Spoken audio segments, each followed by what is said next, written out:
Welcome to our informational meeting on the sewer and road bond referendum that'll be on the November 6th ballot. We're going to have short PowerPoint by city staff and also by the engineer, and then we'll take questions on the project. I did want to make some introductions. We have Mayor Bob Paul and Commissioner Joe Roselle in the audience.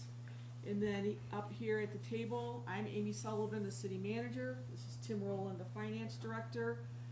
Rocco Fortura, our DPW director, and Tim Germain from Nowak and Frous, who is handling the engineering for the cleaning and televising project. So let's start with a little bit of history of how we got where we are tonight. It's of course started with the historic rain event on August 11, 2014. Followed by another unusually large rain event in April of 2015. At that time, the city decided to award a contract to Allstate Power and VAT to do a citywide cleaning and televising of the sewer lines and do the entire city all at once. So it started in July of 2015. It concluded in November of 2017, and the work was paid for with there's a flat $17 fee that's assessed on each water bill each quarter, and a little bit of money from the city's rainy day fund to pay for the project. Once the sewers had been cleaned and videotaped, engineers from Nowak and Frous reviewed the videotapes and recommended 3 types of sewer repairs, which will be discussed or described a little bit later. The total project cost was $793,000. So the 3 different sewer repairs, the first one we want to tackle in what we're calling phase 1. That involves the pipe replacement, the actual physical replacement of the pipe that's in the ground. The City Commission is proposing a bond referendum to pay for that project, and although most of the replacement pipe is located in backyards of homes, there are some that are located in roads, and where we're going to be digging up the road to replace the water main, we're also putting into the project a reconstruction of those roads at the same time, of course, to be cost effective. Phase 2 is a process called pipe bursting, where you put a new pipe goes into the older pipe and replaces the one that's in the ground, and that particular project has been referred to a new committee. The City Commission has established a long-range budget and planning committee, and they are taking a look at the city's long-term financial health and have been tasked with looking at how to pay for the remaining roads that need to be reconstructed, along with the pipe bursting sewer repairs. That is an ongoing project. They haven't made any recommendations on that yet. And then the third type of repair is called pipelining, and that we're planning to do on a pay-as-you-go basis with that $17 flat fee that we are assessing on the water bills, and we expect that to take 5 to 6 years to complete. And again, once I'm done with a little bit of the city background, Tim Germain will talk more detail about the 3 different types of sewer repairs. So time frame, phase 1, that's the pipe replacement. If the bond is approved in November, we expect to start construction next year in 2019, and we hope to have it completed by 2022. Phase 2, the pipe bursting, again, that's been referred to our long-range budget and planning committee. We don't have a ETA on that yet. And then pipelining, we expect that to begin winter of this year, and again take 5 to 6 years to complete. I had talked a little bit about some limited road reconstruction where we're going to be doing the pipe replacement, so you can see those areas in blue. While only a portion of the road, you could see Nadine between Scotia and Henley, only a portion of that road is going to be getting a new sewer, but as long as we're opening up a portion of the road, we thought, given the condition of the road, we might as well reconstruct the whole thing. So those are the roads that are proposed for reconstruction as part of the project. Next, the information on the millage requirements for the bond. when we do have bonds, we make 2 payments a year. You'll see in 2019, because of the timing that we expect for the bond, we're only gonna make 1 payment that year. The rest of the year, there'll be 2 payments. So, the first year, we expect the millage to be around 0.77. You can see if it's around 1.6 the remaining years, so the average over the 15-year period is 1.5706 mils. Again, these are estimates. These are based on an assumed taxable value, growth rate, and also the cost of the project. And I have questions there, but actually we're going to turn it over to Tim Germain, and he's going to talk more about the actual construction process. Thank you, Amy. In advance of this meeting, we put together a short presentation to kind of let everyone know where we had been over the last couple of years and what happened up to this point. So this presentation will be brief, but it'll give you some idea of the work that was done in preparation for this repair plan that's forthcoming. In 2015 and 2016, we undertook with the U.S. Ecology a citywide sewer cleaning project. In 2015 and 16, the entire city sewer system was cleaned. All the storm sewers, all the combined sewers, all the sanitary sewers. The first year we completed about 19.75 miles, and the second year we completed the other 9.5 miles. So overall, the entire 29.5 mile long city sewer system was cleaned. Debris was removed. We were televised. We've got videotape and binders showing all of the data that was collected by the contractor, and that information was utilized to prepare a cost for this pending bond program to repair everything. So typical construction is done in one of 3 ways. The usual one that you see every day is open cut method, where excavators use to dig a big hole. They'll remove the roadway, the underlying soils, dig down to where the pipe is, in this case where the break is. We'll dig out the pipe, we'll put a new pipe in, and we'll backfill it. This open cut method is obviously the most aggressive way to do this, but sometimes it's necessary simply because of the location of the sewer. Is really the way that everything was repaired over the last 30 years. You had a problem, you dug it up, you replaced it, and you put the material back in, compacted it, built the road, built the green space, put it back on top of it.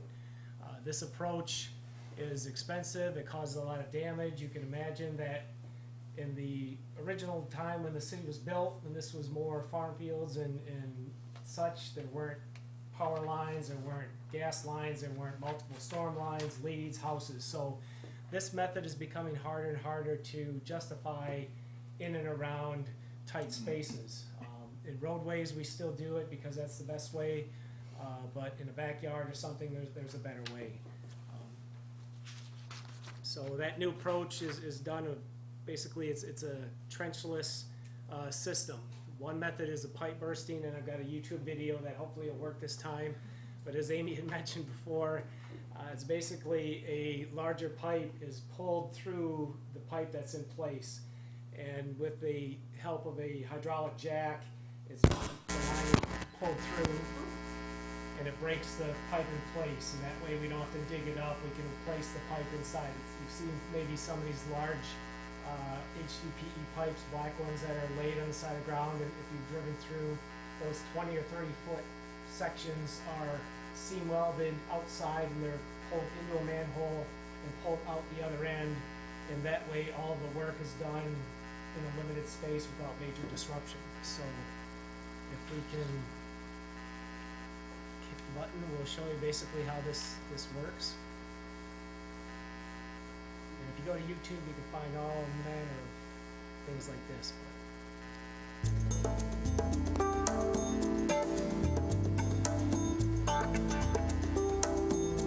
There's a hydraulic rail on one side of the pipe. A section of, in this case, the steel rod, but usually it's a cable, is pushed through the existing pipe on the one side that you want to have access to. The pipe, when it's made its way through from manhole to manhole, is then connected to a larger, call it a pig. It's basically going to break the pipe. It's a smaller to larger diameter, and then that black pipe is pulled through it. And you see it crushes the pipe as it goes. That's why it's called pipe bursting. And little bits of material are pushed back in there. It doesn't affect the grade above you. If you've got trees or landscaping or gas lines or anything, it's basically seamless. So basically that will be one of the ways that we intend to repair everything in the backyards of the city, because I know that through the years, the little tree that was planted 30 years ago is now a 68-foot pine tree, and there's some garages and some sheds and some other things that are on there. And basically to go in there and rip that all up and take an excavator, dig it down, replace it, would be very, very expensive, let alone to damage everything that everyone has in their backyard. So this method is one of the ones that we expect to use in the rear yards and where necessary. It's usually on clay pipe, something that breaks easier, or if there's enough damage to the existing pipes, it can be broken up and it's just left in place. That plastic, HDPE pipe is, 1/4 inch to 1 inch thick, depending on the type of it. Very much modern material, cost effective. Basically, the benefits here are you basically save 40% as a minimum to open cutting. You can do it without the damaging trench work. The pipe is seamless. As I said, it gets welded together. So that thing is a solid pipe. The only thing they got to do is go in there and reconnect your sanitary leads to that pipe, so that when you flush your toilet, it has a way to get out to the thing. It's generally stronger than the pipe line, which is this next method. That's simply because of the thickness of that material. You can upsize big pipes. It increases flows. Little mighty grading problems like a little belly in the pipe. If you watch that, there's a lot of pipe that's sitting full of water, and it will flush through as long as there's enough head behind it to push. Head is a measurement of water above it. But what that does is, if there's a little bit of irregularity in the pipe, it just kind of smooths it over. And the whole idea is to convey the water, the storm sewer, the sanitary sewer through that pipe and get it to where it is. Almost no disruption to the surface, and these repairs are permanent. The original pipe was built to last maybe 75 years. The city is getting close to that. So what do you got to do? Your knee goes bad, you got to go in there and get a new knee. Your sewer goes bad, you got to replace the sewer. So this is one method that's used, and basically this is just another picture of that because the YouTube video worked. I won't go through this again. The second one is a sewer lining, which is done kind of the same way. It's basically a liner is pulled through the pipe, and I have another YouTube video to show how that works. It's then inflated and it's sealed in there. That's where we improve the interior flow characteristics of the pipe. The pipe itself isn't as badly broken as something that we would use open cut method or the pipe bursting method, but in this case we're just relining the pipe to get more age out of it because it's really not in a bad shape. It's maybe in a fair condition or in a good condition. It's just old. So Tim, here's the video on how that works. So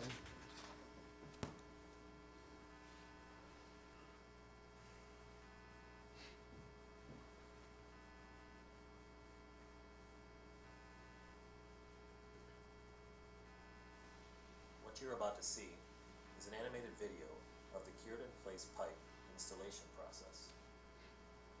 First, the pre-measured liner is placed in a calibrated roller assembly in order to saturate it with resin using vacuum assist. It's kind of like a flattened noodle, if you will. Big piece of spaghetti. Fettuccine, baby. Yeah, that's a good way to put it down.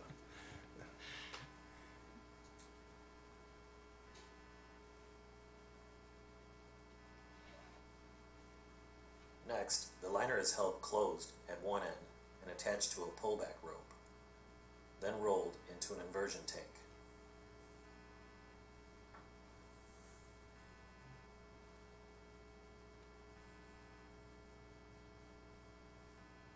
this case, it's being covered with epoxy, which is going to cure it and make it strong once it's in there.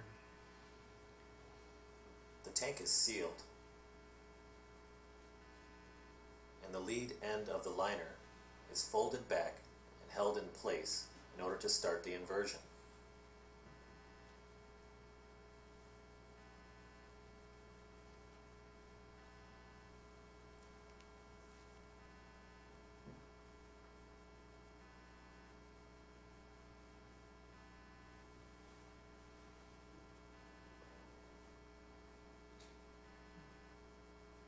This is one of the suggested Air pipes that pressure are in the is then ground. increased to allow the liner to invert into the pipeline.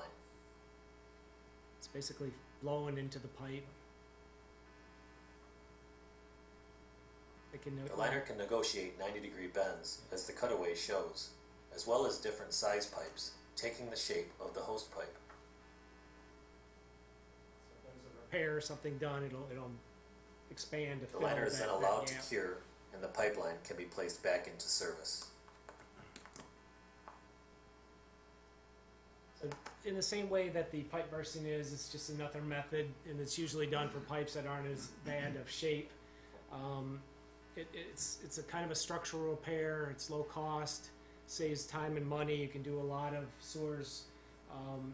I'd recommend that most of our age sewers get this type of fix no matter what, just simply because over time there's gaps, there's little breaks, there's periphery cracks, there's pieces missing, and in minor sewer wall failures, this is the perfect situation to use because it'll fill that gap and it'll fill any void that's in there. It'll clean the crack, and then it'll allow the flow characteristics to be improved again. It'll be like almost a new pipe, but certainly not as grand of a repair as full reconstruction or the pipe bursting. But in this case, it's a very cost-effective thing, and it basically relines the pipe, so it's like new characteristics without replacing it again.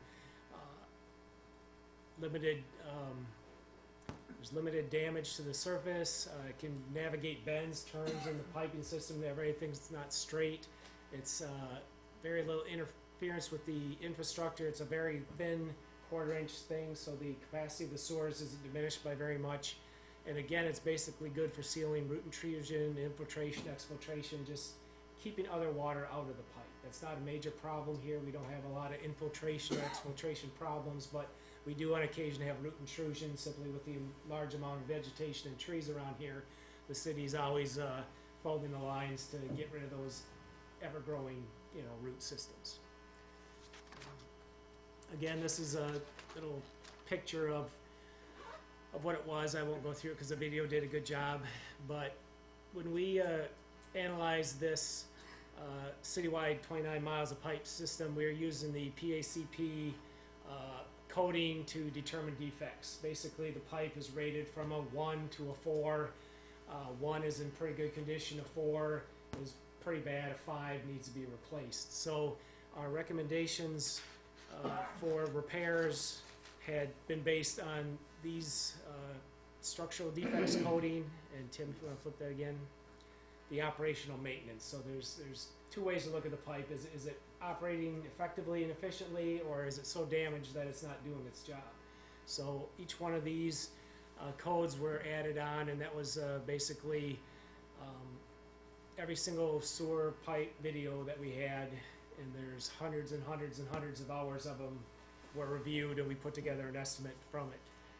The next page shows you basically what we're talking about, these condition levels. This is a pipe that's underground. A level 5 has got some major damage in it, cracks, it's tending to want to collapse. There's lateral fissures, there's lateral breaks. In number 2 level condition, the flow characteristics are pretty well. You don't have the major cracking, you don't have that kind of stuff. So,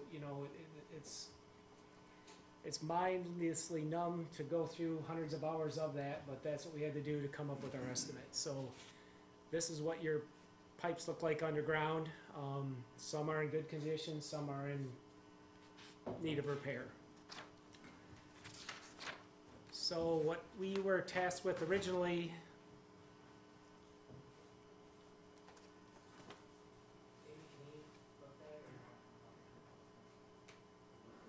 Basically took a look at all of the pipes that were in immediate need of replacement, and those are highlighted on this this city map that we have. So again, you can see most of them are in rear yards. There are a couple that are in major intersections and streets, and these are the ones that, in our opinion, need to be repaired relatively soon. You know, they've been in a similar condition for a lot of years, but just like anything, nothing lasts forever. And as you approach the service life of anything, there's a point where it makes a justification in time to go in and repair and fix it so that we continue to have no problems when you use your facilities. So this is a citywide idea. We did a cost estimate on the entire city, broke it up into, I don't know how easy that is to read from that angle. It's a little tough from me on this angle, but my bifocals are iffy. So the first section is the slip lining cured in place. We think that there's about $1.3 million of work that needs to be done relatively soon. The next is about $6.4 million of pipe bursting that can be done to repair the damaged areas. And then we went through the sectional repairs where there's pretty good amount of work that needs to be done, and that's about $4.4 million. So when you add it all up, videotape it again, maintenance, traffic, engineering costs, there's between $12 and $13 million of immediate need that the city should embark upon obtaining the funding source, and that's the bond issue that's going to be before you to go ahead and start funding that before, you know, the other issues happen. Many other cities are doing this. We're a couple years behind the overall curve of other cities, but really the SAW grant that was put out by the MDEQ basically afforded the communities to go and clean and televise all their sewers. No one was doing this for years and years. We knew it was a problem. The city would be called, the DPS would come out, and yes, there might be some root intrusion or a piece of material might have fallen out of the wall of the structure of the manhole, and that would be cleared, and we'd have, you know, no problems for a long time. But basically what we had determined from that major storm event was that two things are going to continue to happen. Mother Nature is very angry and is going to continue to drop rain on us, not like it was 50, 60, 100 years ago. It's going to be bigger events. And secondly, the community and its infrastructure, roads, bridges, sewers nationwide is in poor condition. The American Society of Civil Engineering continues to give a D+ or D- now to the President and the Congress and saying that we need to fix the entire nation, and you just need to travel not too far from home to see that that's the case. So what we can do here at home is try to make up some of that work. We had put together a road project that we've been involved with since 1995, showing where those new roads had been replaced, and so we would concentrate on the areas that hadn't been replaced yet, and that was one of the maps that Amy had on there to start cleaning and fixing these things, because some of them that are under the road, if you can imagine, we have to dig down to the pipe, and we have to build it right back up again. So if we have money to work on the road system, and we have money to do with the sewer system, we'll combine those projects into one and get the best economic value that we can. I think the plan is that we would have a pilot program that's going to slide from late summer into fall or winter. That's the money that you're going to get from your $17 flat tax. The county has a program that will probably piggyback on, that they will do stuff within Oakland County, and I think that that's where the pricing comes from. So they've got a contract that's already out there. We just see how it works. Then over the next 3 to 5 years, as they're designed and approved and funded, we think that the city needs to get working on that $13 million of repairs citywide, and we'll begin foaming again, because as of 2015-16, these pipes were as clean as they were going to be.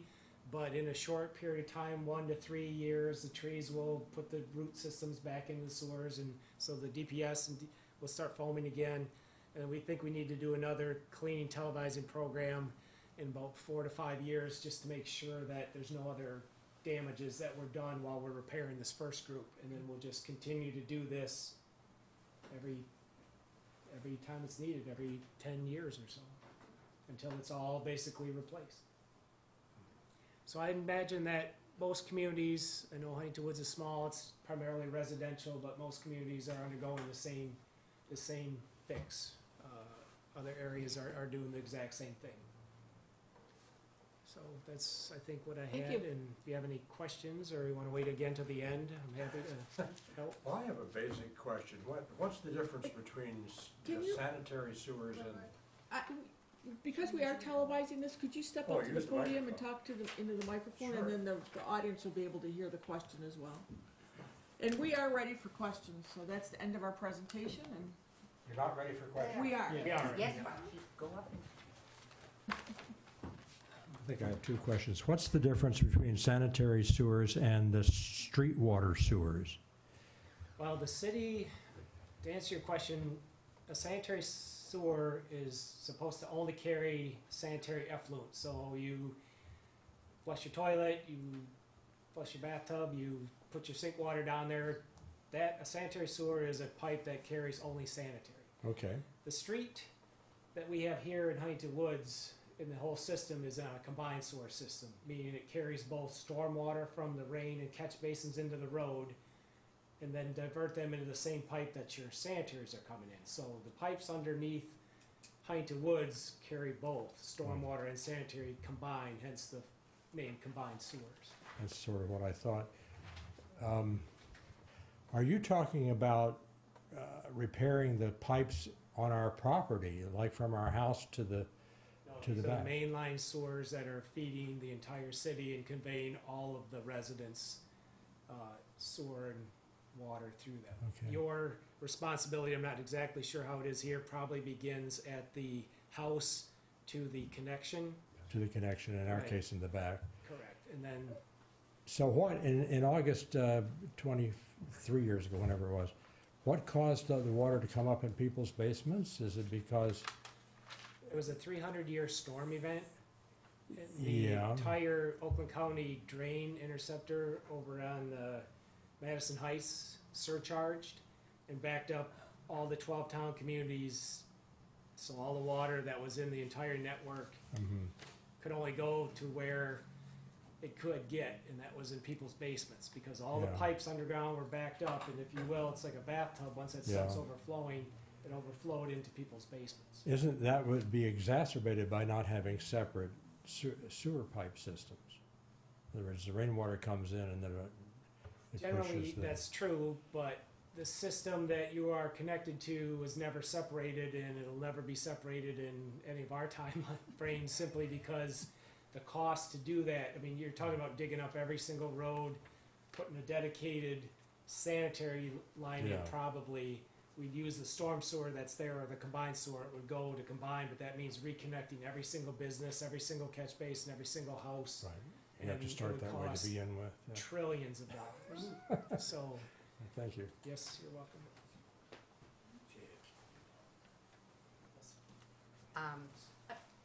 Okay, good. No, go ahead. No, mine We do was need just- you to talk into the microphone. Thank you. Thank you. How big are the sewer system? You showed pictures of this thing going through and, Our sewer systems vary from 6 inches in diameter, which are mainly the backyard sewers, all the way up to 84 inches in diameter, which is, help me with my math here, 6.5, 7, 8 feet, 8 feet in diameter. those big ones that are like 8 feet or so, where are they? They, Wyoming, isn't it? From golf course to Wyoming, I think? yeah, if you put the map up, we can look at it. I mean, they're downstream, everything filters into it, so, Well, okay, yeah. yeah, I mean, it's very difficult to read on there. They're throughout the whole city, but there's a main trunk line that goes out and leaves the city, that's the What 12 did you town. say about Talbot Lane? Well, when they replaced That's Talbot ups- Lane, That's basically ups- how big was that sewer? Sorry? You know, at Talbot Lane was just recently done, Not- wasn't it? No, Henley, I'm sorry. Okay. Henley They was get water rebuilt. and sewer. It's, what we replaced on Henley was probably water. Water mains were done as part of the road construction. We haven't done any sewer repairs up until now. So this is a new project, but when roads are reconstructed and we have the opportunity, we replace new water mains, and those are separate from the sewer lines. Okay, so they dug all those big pits and they didn't fix the sewer? Storm. Oh, this. Yeah, there was some yeah. storm done, yeah. We had additional storm sewer to help get the water off of the streets. There's some very long runs because the grade that we have here in the city is very helpful, so the water can flow a long distance. But what that means is in heavy rains, it ponds towards the low point. So what we do is add intercepting sewers midway through the road project to kind of get that water off there before it can pond to the lower sections. Since I have the mic, I'm just going to ask. I see that they've done, I know that they did Henley right beside us, because Talbot Lane goes right into my house in the way. And I see all the other streets that were done. 50 years is my street is Talbot, Avenue. And nothing has been done in 60 years. And I see Hart was done, but that might been, did they have pipes that broke? And the work that we've done so far has had to do with sewer repairs. All of those water main improvements and roadway improvements, resurfacing. Now like I said, we've done some minor sewer work to add interceptors, but nothing was done on the mainline sewers unless there was a known problem, and then it would have been addressed by the DPS. Okay. Well, I just see that I don't think you're ever going to do what plans or anything. I'm not in Plan 1, Plan 2, and I have no mains that are going to break or stuff like that. Are you asking about ETA on your road being reconstructed? Oh, it will. I don't think it's in a plan at all. It's just one little. Talbot is between, not Scotia, Henley and Berkeley Street. Yeah, we recognize about 40% of the roads still need to be reconstructed. Some of them are in pretty bad shape, still need to be done. And that is one of the things that have been referred to this long-range budget committee to come up with a plan of reconstructing the remaining roads and the sewer repairs that are not going to be addressed in this bond issue. So I'm just afraid that I'm not going to be around when they get around to doing it. Thank you very much. Section of the city. I mean, it has taken 20 years. Got to remember that the whole city wasn't built in 20-year time frame. So as residents came in, they built the road, and as that. I haven't got 20 years left. Yes. Hi, thank you. I have a few questions, but the first is more of a clarification, and I came a few minutes late, so it may have been explained. I think, Amy, you said that the ad hoc committee was being formed to look at pipe bursting, or pipelining? The ad hoc, the budget planning committee is taking a look at the pipe bursting type repairs that the engineers have recommended. Okay, and I asked because what you were talking about sounded a little more definitive. Can you talk about the disconnect I have here? Is it a definitive that it'll be done, or are we still looking at whether it can be done? As you saw, the engineer had recommended 3 different types of repairs. Mm-hmm. Pipe replacement Mm-hmm. is one of them, which in some cases, if the pipes are small enough in their backyards, we'll use the pipe bursting method. That we are hoping to be addressed with the bond referendum. At the other end of the spectrum, the pipe lining, we expect to pay for that with the $17 yes, fee, yes. correct. It's the one in the middle, the pipe bursting, actually the more expensive when you aggregate it all together, the repairs. We don't have a plan yet to pay for that. That is something that the long-range budget committee is taking a look at in conjunction with the roads that need to be done as well. So pipe bursting would not be repaired with this bond issue? It will not. So we're talking about lining all the sewers that aren't getting fully replaced. That's all that will be covered in the bond issue, those 2 extremes? Or, no, okay, I thought you said you The would. repair method Yeah. for the reconstruction of the bad stuff would be done under this initial $13 million bond. Okay, Another funding source is going to have to be either obtained or continued to do the remainder of the pipe bursting. The lining will be done again citywide. Again, the lining is done in pipes that aren't in that bad a shape. Some of the pipes that we're recommending for the pipe burstings still aren't in that bad a shape, but that's the preferred method to use because it's more inexpensive and it won't tear up everyone's And they're in our backyard. backyards. So in the Right. short term, though, if we have pipes in our backyards, they will not be treated as part of this immediate funding solution. Well, Well, it depends on where it is. Again, Yes, nothing's been designed yet. This is Okay. a funding meeting, so we haven't been released or anyone's been released to do any design yet. We're at the Okay. planning stages, which identified the problem, identified the cost.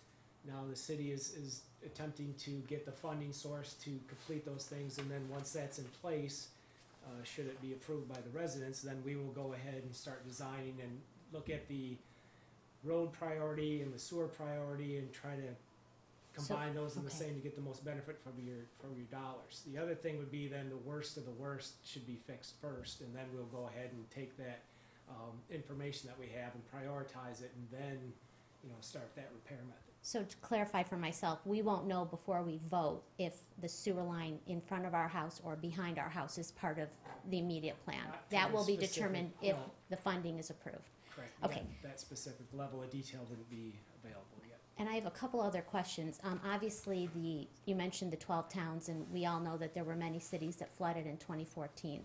And it doesn't sound like this is necessarily a solution to any future events like that.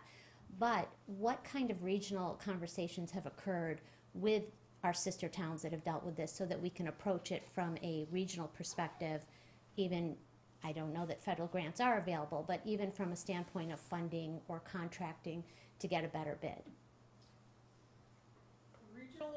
Regionally to get a better bid? Or any benefits to Uh, regionalizing this effort? Well, nothing that I'm aware of, although this Tuesday on the 9th, the city manager from Berkeley and myself are meeting with Jim Nash, the commissioner of the Water Resource Commission, to talk about what efforts they are looking at on a regional basis to help with the capacity issue, and also take a look at green infrastructure projects, which is a way to divert water out of the sewer system, and what ideas they have on that. So I hope to get some more information, but again, the meeting is on the 9th. But up until now, we've not been notified of any projects, programs that they're ready to roll That out. are regional. Right. You mentioned other cities have used some of this technology, though. Which cities are those in our area? I think Berkeley's done some of this stuff. A lot of east side communities have done that. Okay. Just And any of the flooded communities besides Berkeley? Or any southeast Oakland? I guess our age, our, geography. Stuff's been done in Pontiac years and years ago, but that was more of an illicit connection problem. Okay. Oak Park. Oak Park has lined every year for the last 10 years. Lined. Okay, Lined. what about pipe bursting? Bursting, they have not.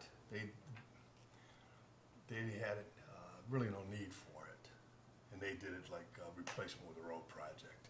They replaced any road they had. They put a new sewer. Okay, and So the they line, open cut. But personally, I have burst, and prior to my life here in the private sector, I've done a lot of bursting, and it's Right. the way to go. It's a great product. for like sewer connections, you mean short lengths, right? Short, long. Okay, yeah, and I short, long. apologize, I have one more question.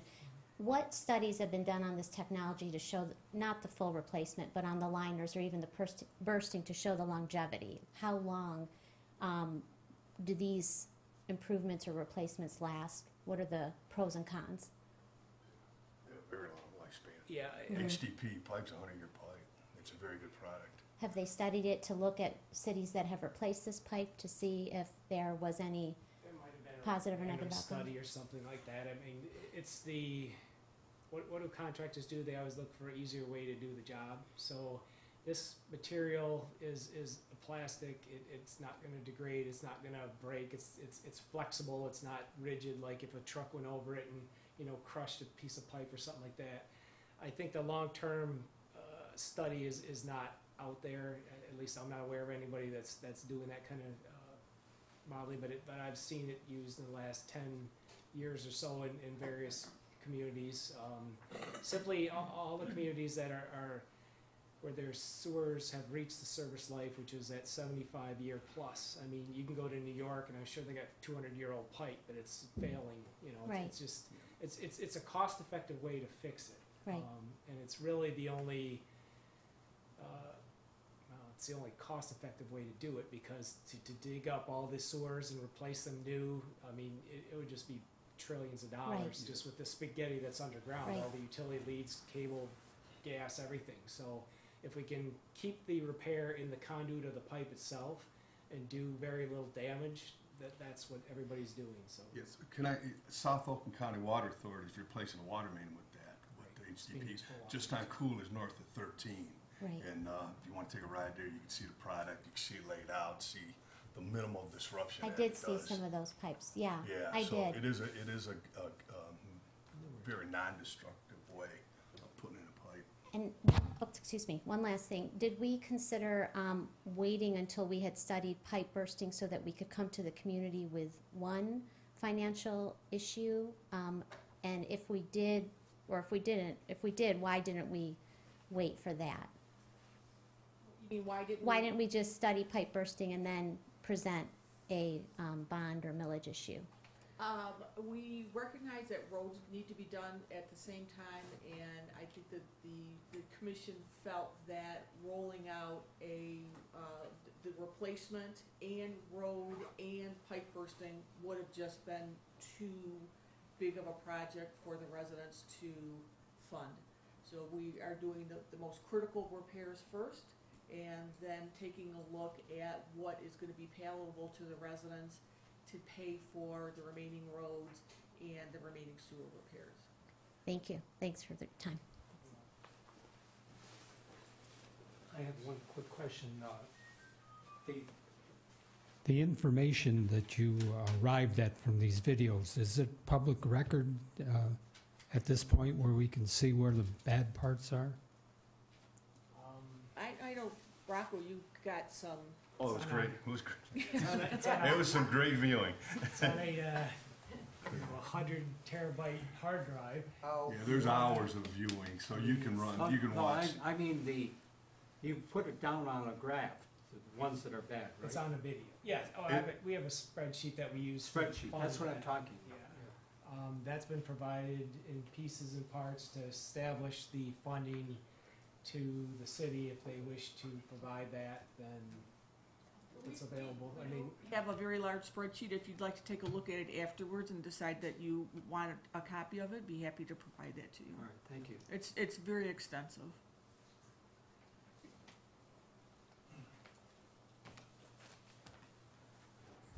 Very informative, thank you. Good presentation. I really came here tonight to get away from political advertising on TV. But no, I found this absolutely fascinating and well presented. But as I'm sitting here, I realize that I'm in a interesting position where we're located, wife and I. We live on Dundee, just south of Hendry. There were about 5 or 6 homes on either side of the street that I was told, and we've been there 47 years, and it's just about 3 or 4 years ago, we were told that we are not in the Huntington Woods sewer system. We are in the Royal Oak sewer system. And if there's any repair for our block there, it's the Royal Oak folks that have to come out and work on our sewer system. I know part of that is in the water. It's part of the sewer system. Yeah, there's only two or three homes. Yeah, well, we are the very last home in Huntington Woods. The house next to us is in Royal Oak. Yeah, that's Royal Oak water feed also. Yeah. It's all sock row, but it's. Royal Oak water and Royal Oak sewer? Yeah. Okay. Yeah, and so Water you need. what I want you to do is tell me, how will me paying taxes benefit me if nothing's going to happen to my sewer system? Huntington Woods will continue to be a good place to live. Well, it has been for 47 years, I agree, but will I also get notice from Royal Oak saying, hey, we're going to fix our sewer system, and you live in your sewer system? I mean, I could get double dipped on this, right? I don't know the answer to that, Yeah. honestly. I would have to address it when and if that came up. And see Okay. how Royal Oak wanted to handle that. Okay. 'Cause I do see the predicament that you're in. You'd be, Because Royal Oak came through, went in our backyard, and started taking pictures of the sewer system. So something's up their sleeve there. I don't know what they're planning, but They could be doing the same thing we did with the city Right. a couple of years ago. They might be investigating, doing their sewer cleaning and televising. so I could end up paying twice for this, I right? don't think. We would do everything that we could to make sure that you didn't. Yeah, okay, all right.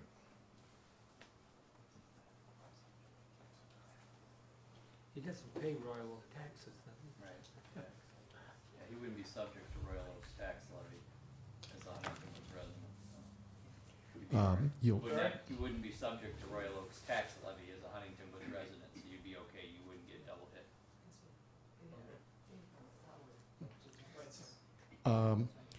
I came in a few minutes late.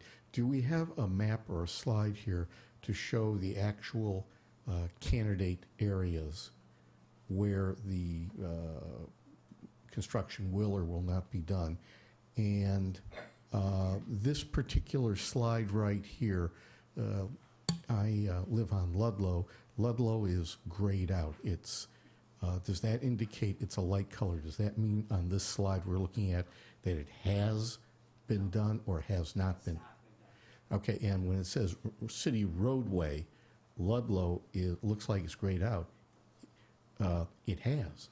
So, unless I'm misreading this, so my question then becomes, if I'm reading it correctly, and there's this one error, what else is there about this that may not be correct? That's assuming I'm reading this correctly.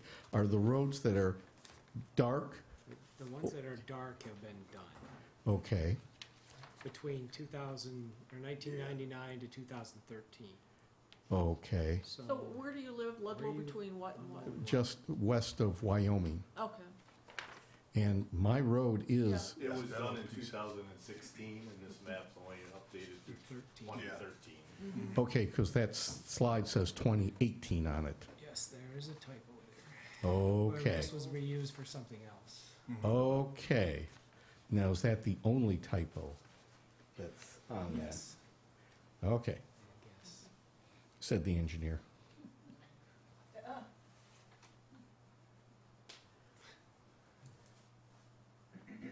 Other questions? All right, well, I thank you for coming out tonight. If there are any additional questions, you can contact anybody on our city staff. We will try to answer it.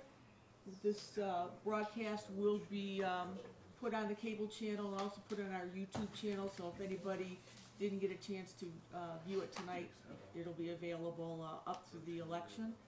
And again, election is November 6th. Make sure you vote. Also, because we're in a competition with the city of Pleasant Ridge, we have double reason to vote. And thank you very much.